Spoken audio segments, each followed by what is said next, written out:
tell you himself. I'm from Maine, but I pay taxes in Florida too. Let me tell you something. In Maine, last November, 3 candidates ran. The Tea Party guy won by 1%. He's a minority governor. And you know what? The guy's a stone brain. And I thought to myself, well, that's all right. I'm a snowbird. I'm going to go to Florida. Things will be better in Florida. That's what you think. And on the way down here, I drove and I heard about this guy in Wisconsin. His name was Walker, and apparently he wanted to stop collective bargaining. That's supposed to balance the budget. That's the magic bullet. So, you've got LePage in Maine, Walker in Wisconsin, you've got Scott in Florida. It's Larry, Curly, and Mo. That's what we got right here. Now you might say, what are you doing up there? Aren't you rich? The answer is, thank God, yes. Because I grew up poor.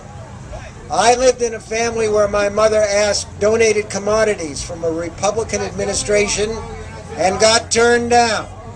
That's where I came from. And you know what? As a rich person, I pay 28% tax. What I want to ask you is, why am I not paying 50? Why is everybody in my bracket not paying 50? Well, you know what? You know what?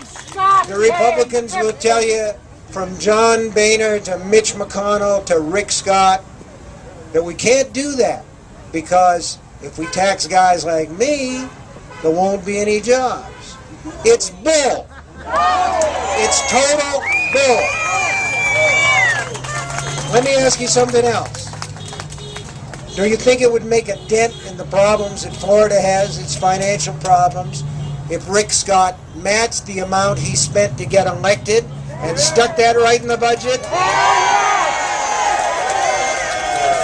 But we're not going to do that, because these people come from the party of Ronald Reagan, the great communicator who one year put down on his taxes that he gave $10,000 to charity.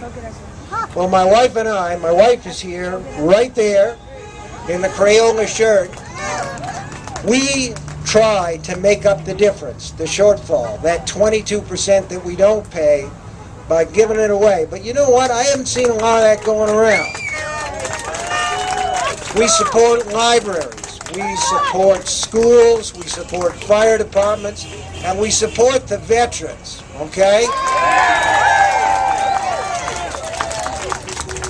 Hate the war, love the veterans, and don't be leaving them to sit in corridors in their own urine while they wait for somebody to take care of them. You know what I'm saying?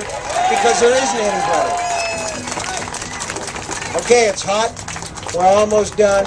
I want to say one more thing. You know, I heard a lot of things down here about how we were going to create jobs, how Rick Scott was going to create jobs. And then I heard about the Obama administration getting ready to give this huge slug of money to Florida to build a light railway between, you know, over to Orlando. Well, Scott said, no. We can't do that, because we'll end up holding the bag. And he's probably right, probably a bad deal considering how low the price of gasoline is. Who would want to get on I-4? You know, I mean, who would want to get on a railroad when they can ride scenic I-4 to Orlando and wait in traffic? Maybe my next horror novel could star Rick Scott. And look.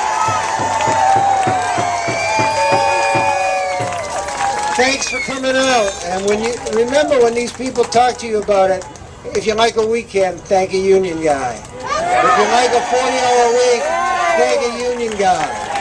If you like a day's honest pay for a day's honest work, thank a union guy.